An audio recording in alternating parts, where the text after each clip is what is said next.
In this video, we're going to take a fresh look at a topic that might be the single most confusing topic in all of music theory, and that is the subject of minor scales. What we're going to do is we're going to take a look at what I'm calling the big four, as you see listed here: the natural, the harmonic, the melodic, and Dorian scales. And we're going to ask ourselves, what is it that unifies them, but also what is it that distinguishes them from each other? And we're going to do this in a way that goes beyond mere music theory, right? We want to get outside just our mere intellect, and we want to understand these scales from the perspective not of a theoretician, but of a performer and an artist. What I hope to do too is not just shine a light and unconfuse a lot of the confusion that's out there regarding minor scales, but I hope this lesson also serves as a basis for approaching all our scales, no matter what they are, and no matter whether we're playing from written music or whether we're using them as a basis for our improvisations. Got it? So let's go to the piano. This is going to be a lot of fun, I promise. So here we are at the piano in the key of C minor, and let's play each of the big four in turn. So first, the natural minor.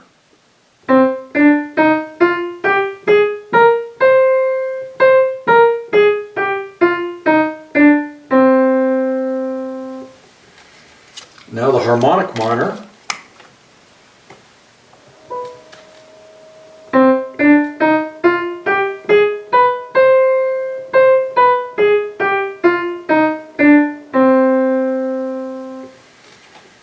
Now the melodic minor, which by the way is different going up the scale versus coming down. So first up the scale.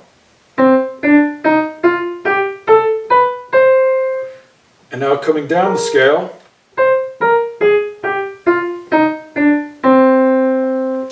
And finally the Dorian minor.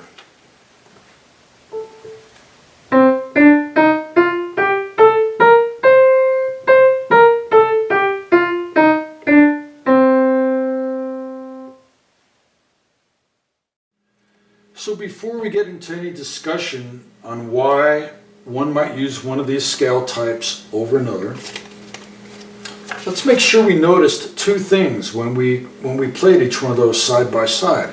The first thing is this: notice that every one of those four scales shared these same 5 notes, which by the way includes this one. It's just the octave, right? 1, 2, flat, 3, 4, 5, do, re, mi, fa, sol. And all that remained was our choice of 2 more notes, right? It was either these two, those two, these two, or these two. So, with that in mind, let's go ahead and let's just, I find it useful, let's go ahead and just consider our general purpose fill-in-the-blank model for any minor scale to look like this, right? Now, let's go back and we're going to take a fresh look and a deeper look at each of these 4 scale types, and we're going to fill in the blank, and then we're going to compare and contrast them and talk about the different contexts and situations in which one might choose one over the other. So with this model in mind, let's go ahead and build our natural minor scale, which happens to look like this. So the 2 optional notes for the natural minor in the key of C are going to be A flat and B flat. Scale degrees flat 6 and flat 7. Solfege names Le and Te. So let's play and sing.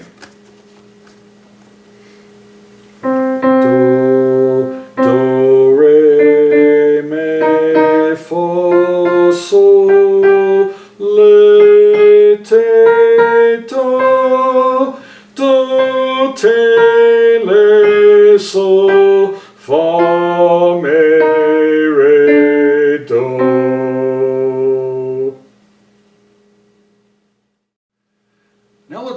and build the harmonic minor using our model. And so the alternate notes, optional notes, are going to be A flat and B in the key of C. Scale degree flat 6 and 7. Solfege names Le and Ti. Let's sing and play.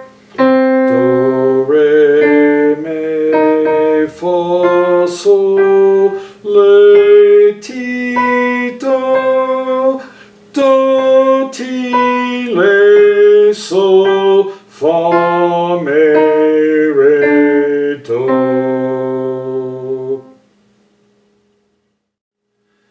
Now let's go ahead and build the melodic minor using our model. And reminding ourselves that the melodic minor is going to be different ascending versus descending. So let's first do the ascending, which just happens to look like this. Notes A and B in the key of C. Degrees 6 and 7, or La and Ti. By the way, just like the major scale, right? Interesting. Let's sing and play. Do, solfege, do, re, mi, fa, sol, la, ti, do. Now descending, notice we have to flatten these two guys. A flat, B flat, flat 6, flat 7, also known as Le and Te in solfege land. So let's sing. Down. Do, te, le, sol, fa, mi, re, do. Now let's go ahead and build a Dorian minor scale using our model. The notes look like this. So the optional notes are going to be A and B flat, 6, flat 7, La and Te. Let's sing and play. Solfege. Do,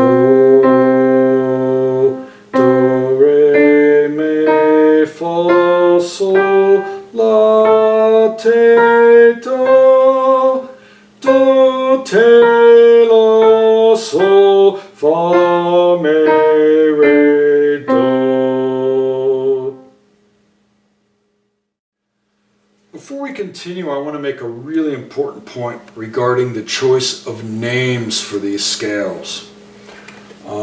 So the Dorian scale is typically not a problem because its name is not misleading. So let's put that aside and let's talk about these three guys, the natural, melodic, and harmonic, because their names are extremely misleading. To my point, what's called the natural minor scale, natural, I should put in quotes, natural minor, there's nothing more natural about the natural minor than the melodic minor or the harmonic minor. Likewise, there's nothing more harmonic about the harmonic minor than the natural minor or the melodic minor. Likewise, there's nothing more melodic about the melodic minor versus the harmonic minor or the natural minor. Got it? Great. So how is a musician supposed to approach the problem of which minor scale to employ at any given time? Well, let's begin with a very controversial statement. First of all, don't get scale happy. You hear that? Don't get scale happy, which really means, in my book, don't get too caught up in the names and don't get too caught up in the music theory of what, or especially of what you think the music theory is. So, is it about rules? Heck no, it's not about rules. Let me tell you what it is about. Everything comes down to two things: the context and your intentions. So, context, for example, would be what kind of music you're playing. You know, is it classical, jazz, rock, folk, right? Is it modal jazz? Is it a jazz ballad? Right? There's a whole bunch of things we can make. Is it blues, right? I mean, all these questions matter deeply. And then it also matters what your intentions are. So, are you using the scale melodically, or are you using it harmonically? And you'll see in a minute how these things influence your choice of notes. And so, what do we use to guide us if we don't want to get too scale happy or theory happy? Well, the first thing you want to use is your ears, right? If it sounds good and feels good, it is good. I don't care what scale you call it, right? So ears, number one. Number two, you can inform your playing by experience, right? As you play these scales in enough context, you're going to start to develop a sixth sense about, oh yeah, this works here, this doesn't work there, right? And so I would say that experience combined with your ears, and by the way, your theoretical understanding, will lead to something I'm calling intuition, your musical intuition about what notes would work in what context, and giving whatever musical intention you have at the time. Got it? So now in the next section we're going to take a look at a few examples of this ears, experience, and intuition in action. It's going to be fun, I promise. So now we're to the fun part of the video. What we're going to do is a series of improvisations over the top of a very simple left-handed accompaniment. C, G, E flat, G. What is that? That's an Alberti bass on a C minor triad, a minor one chord. Do, sol, mi, sol, do.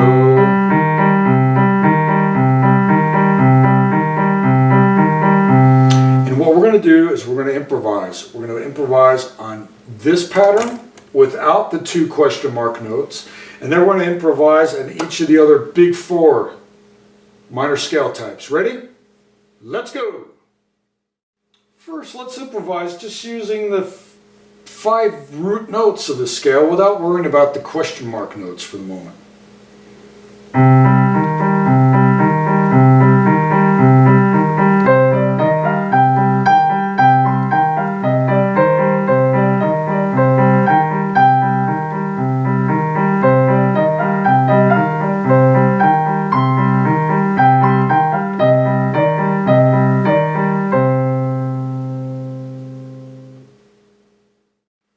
Let's do the same thing using the notes included in the natural minor scale. Same left hand.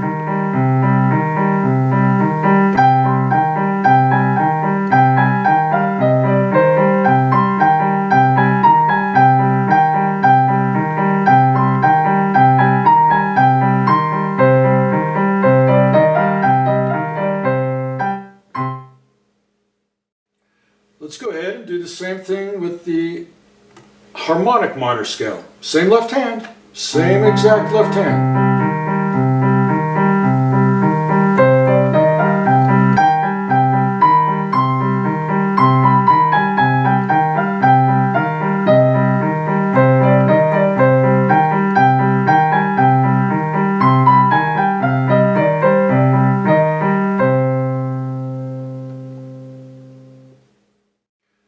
Now let's do the same thing with the melodic minor scale. Same left hand, but remember now, going up, it's going to be these two notes, and coming down the scale, it's going to be these two. Got it? Let's get rid of this. We don't need this anymore.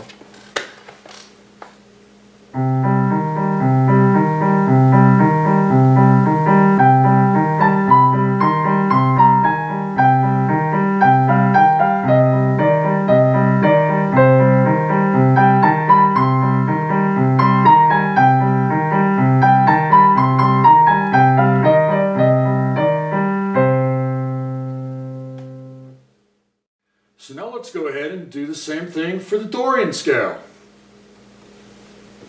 Same left hand.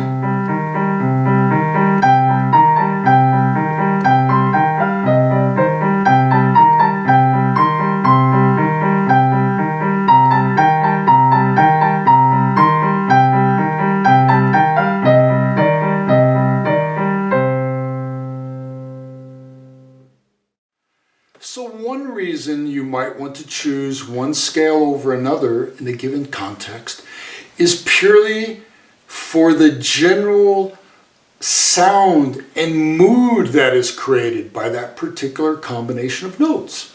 All right, so let's take a look at each one in turn. So let's just take our 5-note scale without the question mark notes and ask ourselves, how does this sound and feel?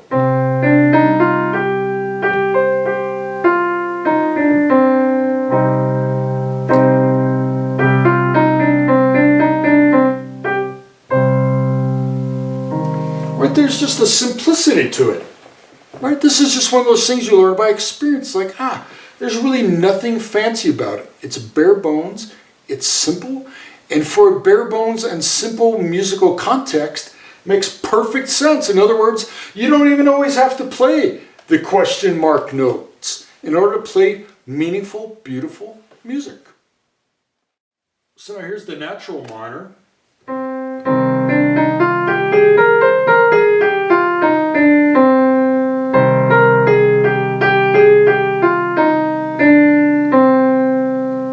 Now to my ears, this has a bit of a darker feeling, right? This is like when people think minor, it's like, yeah, this sounds pretty minor to me. And there is, like I said, there's kind of a darkness that's created by these two flattened notes. Got it? Great. Now let's mess around with the harmonic minor.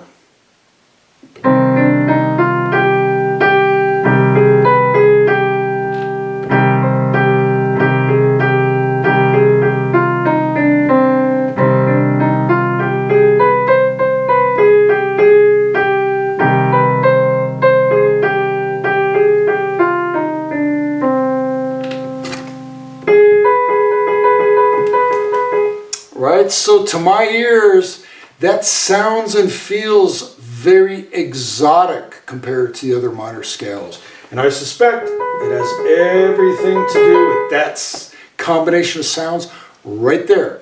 Got it? So this is the experience we're talking about building up. This is how we're going to use our ears and our intuition.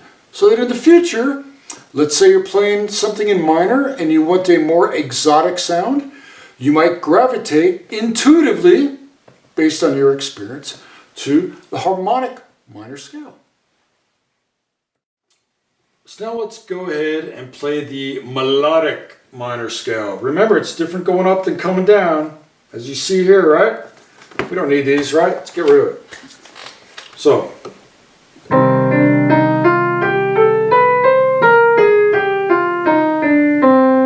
Let's focus on these notes here.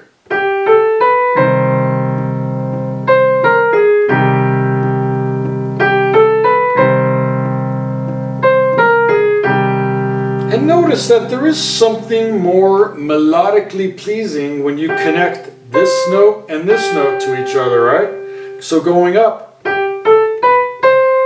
is pleasing. More melodically pleasing, arguably, than that, right? So this, going up, just the voices seem to flow better, right? And then coming down, versus, right? So, again, this is not a rule. It's about allowing your ears to dictate which notes make more sense in any given context. Got it? Great. Now let's see how the Dorian scale sounds and feels.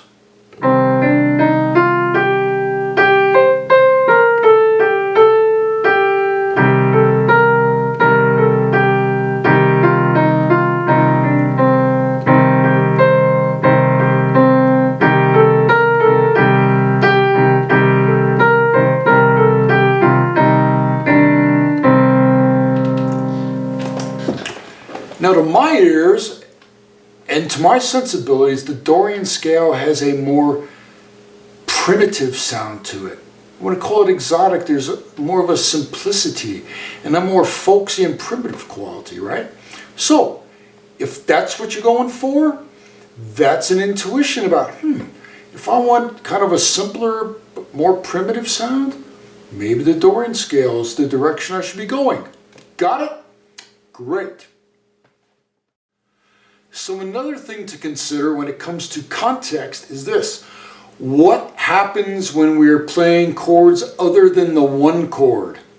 And this is where it gets really interesting. So what I'd like to do is give you a couple of common examples. We're going to, instead of just playing the one chord, we're going to go to the 4 chord and then also to the 5 chord in the minor. And let's see what impact that might have on our choice of notes in the scale. Let's go. So, we're C minor, here's the 1 chord. Let's play a 5 chord, voiced like this. The 5 chord is G. So we're going from C minor to G major, back to C minor. So, if we play that G chord, what do you notice? What notes are there? Well, notice this guy. See this guy here? He's one of those 2 question mark notes. So this is kind of a hint that says, you know, our intuition tells us that maybe this is a note that's going to work best, right? Not this one. So let's play them both and see what happens.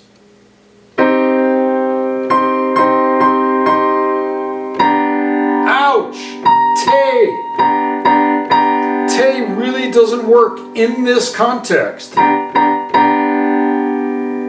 But let's try T.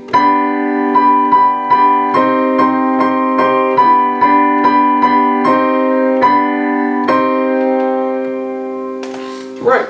So in this context, a tonal, classical type of context, right? Our intuition says, hey, maybe we need to adjust the tones in our scale to suit the tones and the prevailing chords being played at the time. Another one is the 4 chord. So, let's do this. Here's the 1. Here's the 4 chord. It's F minor. C minor to F minor. And ask ourselves, which note of the question mark notes would best fit here? Well, it's probably not going to be this guy, right? Ouch! It's probably going to be the note that's already in the chord. So here we go. Let's play it. Ouch! Not going to work, right?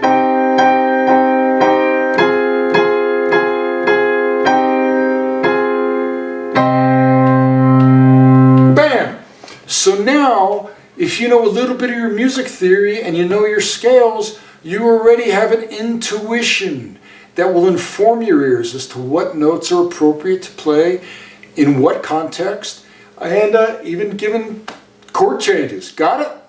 Great. So I hope this gives you a little bit of insight into the kind of ways that a musician will approach the use of scales in a given context. And by the way, just a warning, right? Nothing we did here was comprehensive. It was just to give you a taste, right? A glimpse of the kind of things you want to consider for your scale choices. The first consideration, of course, is what is the general mood created by each scale? And then the next one, of course, is what adjustments might need to be made given your intentions, and then given the context, which the context may include lots of things. The genre you're playing, whether it's jazz, classical, blues, rock, folk, whatever, but also that context includes what chord changes are in operation at the time, right? So with that in mind, I want to leave you with a few things, right? First, don't get hung up on the names of the scales. The names really only do people good on music theory tests. You want scales to pay you dividends in performance, right? So to that end, you want to lead with your ears, not with your music theory brain. Got it?